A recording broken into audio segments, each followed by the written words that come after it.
तो शिव कथा कर रही है, भगवान शंकर का चरित्र कर रहा है, शिव महापुराण की कथा कर रही है कि जब घर के बुजुर्गों का, घर के बड़ों का, घर के माता पिता का, घर के वृद्ध जनों का जब आशीर्वाद होता है, घर के बुजुर्गों का जब आशीर्वाद होता है, घर के बड़ों का जब आशीर्वाद होता है, सतगुरु का जब आशीर्वाद होता है, मेरे शिव की जब कृपा होती है, तो डराने वाले पीछे हट जाते हैं, आगे बढ़ाने वाले आपका हाथ पकड़कर आगे बढ़ाते चले जाते हैं।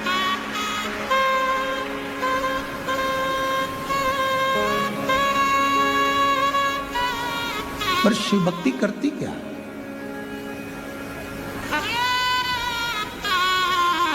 भगवान देवादिदेव महादेव का प्रसंग कथा है, भगवान शंकर की कथा कहती है कि भगवान शंकर की पवित्र कथा व्यक्ति के जीवन में एक विश्वास को प्रकट करती है,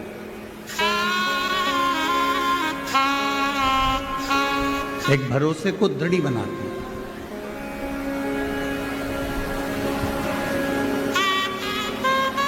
आप लाखों की संख्या में शिव महापुराण की कथा को श्रवण करने के लिए पधारे हो। शायद हमने जितनी कथाएं बाची हैं, हमने जितनी कथा करी है, 30 से 35 साल के इतिहास में यह पहला पंडाल है जो इतना लंबा लंबा, इतना चौड़ा, इतना विशाल बनाया है। और उसमें भी सबसे बड़ी बात तो ये है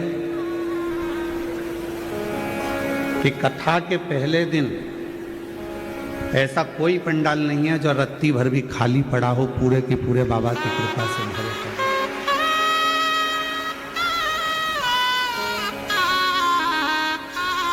प्रणाम करते हैं हम आपको, नमन आपके विश्वास को, आपकी श्रद्धा को, आपके शिव के भरोसे को, आपके शंकर भगवान की अविरल भक्ति को।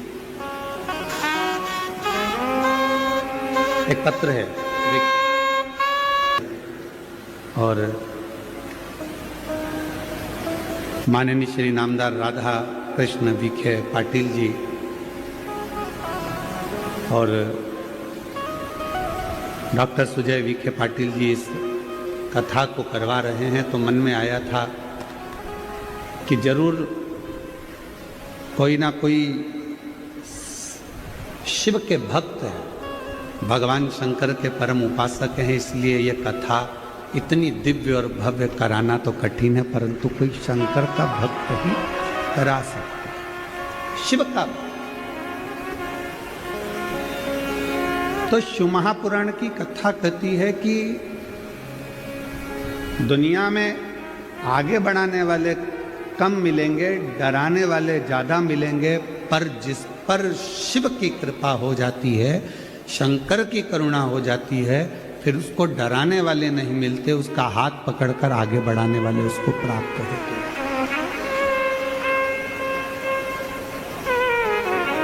अब आप कितने विश्वास के साथ, कितने भरोसे के साथ, कितनी दृढ़ता के साथ, कितने आनंद के साथ इस पवित्र कथा का लाभ ले रहे हैं, या आपके ऊपर निर्भर करता है।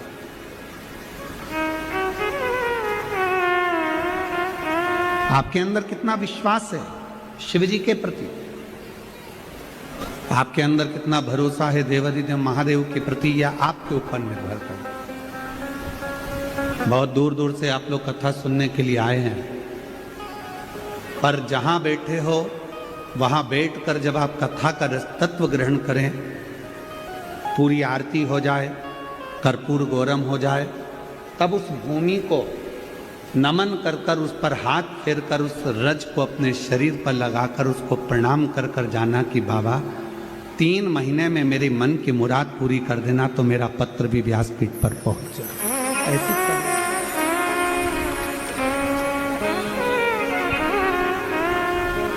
और मैंने तेरे ही भरोसे, जिन जिन को आता है वो हमारे साथ में गाया करो। मैंने तेरे ही भरोसे बिच उड़ती जावांगी बाबा डोर तो छड़ी ना कटी जावांगी भोले मैं तेरी पद शंभो मैं तेरी पद हवा बिच उड़ती जावांगी बाबा डोर तो छड़ी ना कटी जावांगी। कहीं शिव की कृपा से, भगवान शंकर की उदारता से, भगवान शंकर की करुणा से, भगवान शंकर की दया से, भगवान शिव की कृपा से उसने बुलाया तो आप और हम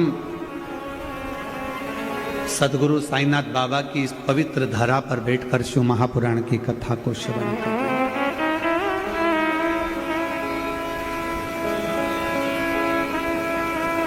कौन आता?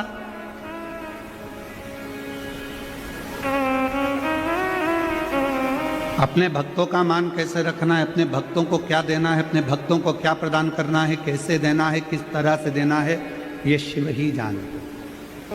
ब्रह्मा ब्रह्म लोक में है, भगवान विष्णु बैकुंठ लोक में, पर मेरा देव अधिदेव महादेव मेरा शंकर इस पृथ्वी लोक में, भूलोक में, इस मृत्यु लोक में है। हम जहां जैसे जब उसको जिस रूप में पुकारते हैं वो हमारे सामने आता है।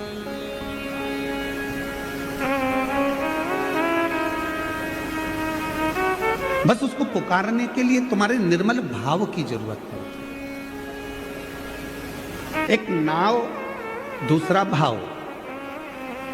नाव जानते हो, पानी में चलने वाली जो नौका है, नाव। कभी आपने विचार करा कि यह कथा होने से पहले यह कथा आज 12 तारीख से दोपहर में 1 बजे चालू हुई है, 16 तारीख तक चलेगी।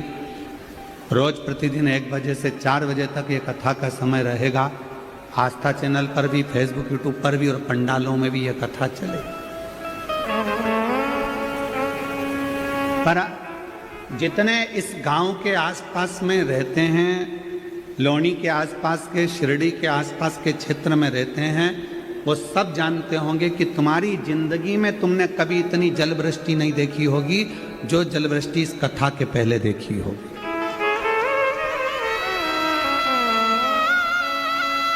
इतना पानी, इतना पानी, पानी पानी चारों तरफ, जलवृष्टि जलवृष्टि जलवृष्टि। कईयों ने विचार करा कि इतना पानी तो कभी नहीं गिरा, इतनी बाढ़ तो कभी नहीं आई, इतना जल तो कभी नहीं गिरा, हमारी पूरी जिंदगी निकल गई, इतना पानी तो कभी नहीं। पर कौन बताए, महादेव के आने से पहले गंगा मैया जाकर अपना स्थान संभाल लेती हैं।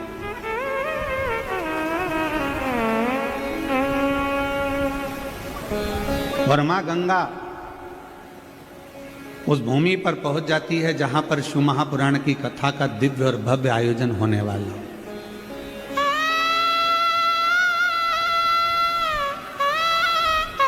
बोल बम का नारा है, इतना धीमा बोलोगे तो कल्याण तुम्हारा है। अरे जरा दमदारी से दोनों हाथ उठाकर बोलो, बोल बम का नारा है, सारी समस्या का हल श्री शिवाय, श्री शिवाय, हर हर महादेव। अब आई आवाज जोरदार।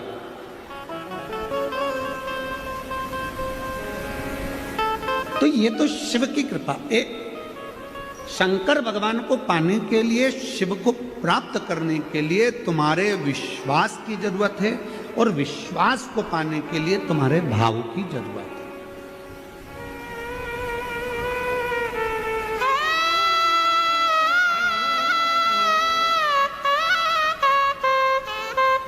एक नाव और दूसरा भाव। नाव पानी में बहती चली जाती है, बहती चली जाती है और आखिरी में वो नाव फिर किनारे पर जाकर लग जाती है।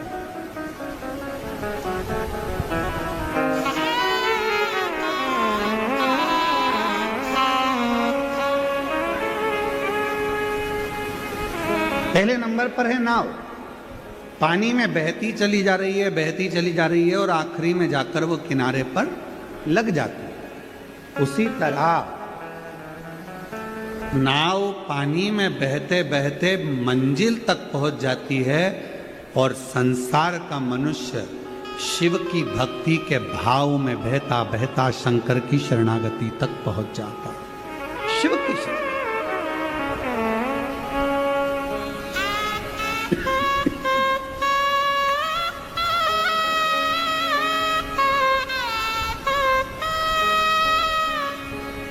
भगवान देवादिदेव महादेव की शरणागति तक वो व्यक्ति पहुंच जाता है।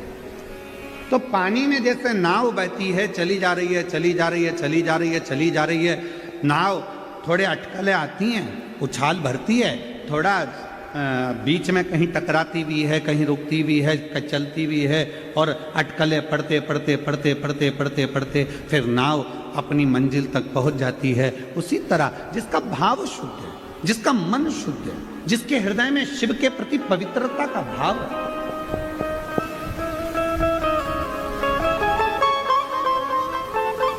शिव नाम को पुकारने वाला, श्री शिवाय नमस्तुभ्यम बोलने वाला, शंकर भगवान को एक लोटा जल चढ़ाने वाला, शिव की स्तुति करने वाला, शंकर का गुणगान करने वाला, शंकर के नाम का उच्चारण करने वाला, शिव नाम में डूबने वाला, शिव महापुराण की कथा को अपने भीतर उतारने वाला भी दुनिया में ऐसा नहीं है कि जन्म मिला है तो अटकल नहीं आएगी, परेशानी नहीं आएगी, समस्या नहीं आएगी, परेशानियां नहीं खड़ी होंगी, सब होगा क्योंकि मानव की देह मिली, मानव का शरीर मिला,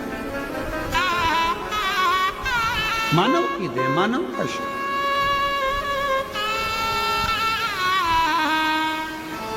और इस मानव की देह में, मानव के शरीर में ये सब संसार सागर में जब हमारा जन्म होता है तो हमारे भाग्य में, हमारे कर्म में ये सब कुछ लिखा होता है, अटकलें सामने आकर खड़ी होती है।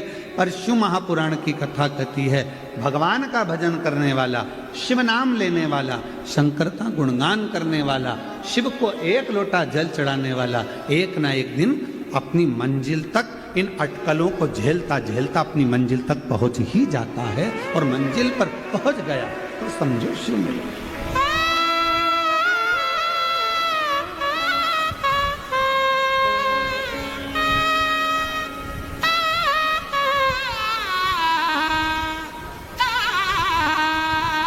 भगवान शंकर को प्राप्त करना, अगर कोई संसार का व्यक्ति चाहे, कोई भगवान का भक्त चाहे, कोई शिव संसार का भक्ति अगर चाह रहा है कि मुझे शिव तत्व चाहिए, मुझे शंकर को प्राप्त करना है, मुझे शिव की शरणागति में लेना है, मुझे शंकर भगवान के पास रहना है, मुझे शंकर भगवान की शरणागति ग्रहण करना है, कोई संसार का व्यक्ति चाहे तो उसको शिव मिल सकता है,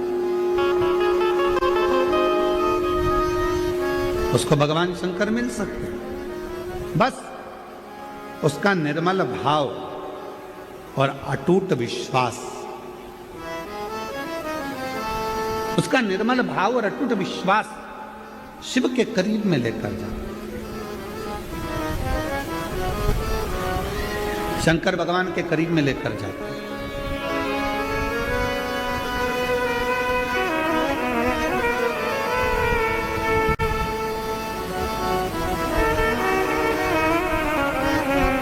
और ये शिव महापुराण की कथा कहती है,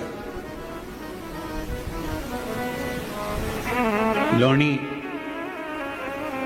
शिरडी की यह पवित्र कथा वर्णन करती है कि जितना विश्वास लेकर आप लोग इस कथा के पंडाल में बैठे हो, भरोसा लेकर, भाव लेकर आप इस पवित्र कथा के पंडाल में बैठे हो, तो मेरा देव अधिदेव महादेव भी तुम्हारी झोली खुशियों से जरूर भरेगा, कृपा जरूर करेगा।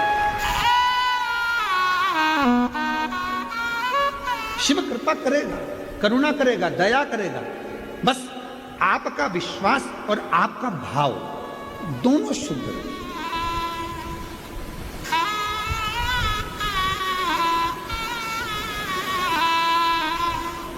एक कथा आप लोगों ने सुनी होगी, श्रीमद् भागवत का ये चरित्र है, आपने अपनी जिंदगी में उतारा होगा। कौरवों और पांडवों का युद्ध हो रहा है।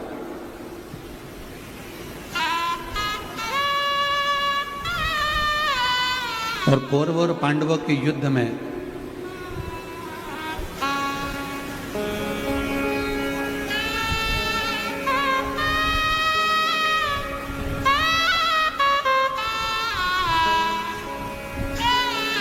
कौरवों ने भी विचार करा और पांडवों ने भी विचार करा कि भगवान कृष्ण को इस युद्ध में शामिल किया जाए।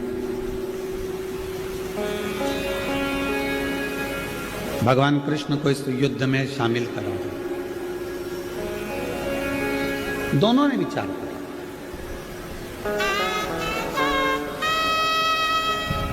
दुर्योधन भी चले गया भगवान कृष्ण को लेने के लिए और अर्जुन भी चले गया भगवान कृष्ण को लेने के लिए। विश्वास कैसा होना चाहिए, ये कथा को समझिएगा जरा।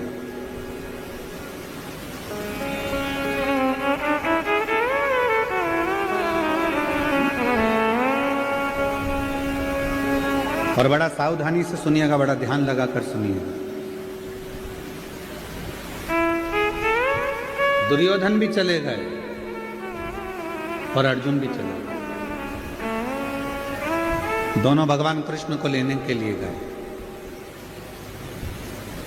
भगवान विश्राम कर रहे थे, पलंग पर ओढ़े हुए थे, सो रहे थे, विश्राम कर रहे थे। दुर्योधन भी गया, अर्जुन भी गया, दोनों जाकर बैठ गए। भगवान के नेत्र खुले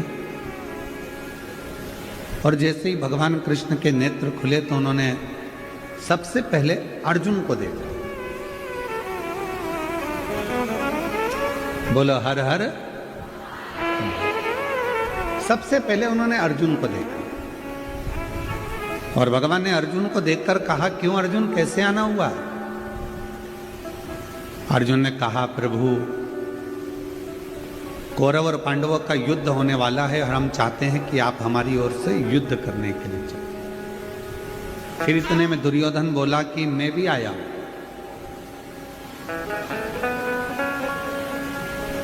मैं भी आया। तब भगवान कृष्ण ने दुर्योधन से कहा, तुम क्यों आए हो? कहा, प्रभु कौरव और पांडवों का युद्ध होने वाला है तो हम आपको लेने के लिए आए, आप हमारी ओर से युद्ध करें।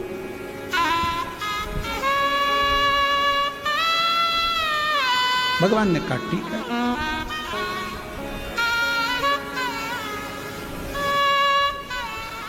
मेरे पास में दो चीजें,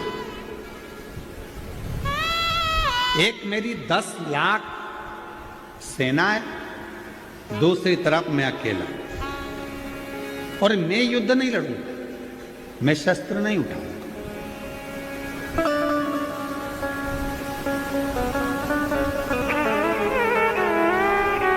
अब आपकी जो मर्जी हो वो आप ले लो। तो दुर्योधन ने कहा कि प्रभु आप युद्ध नहीं लड़ेंगे, आप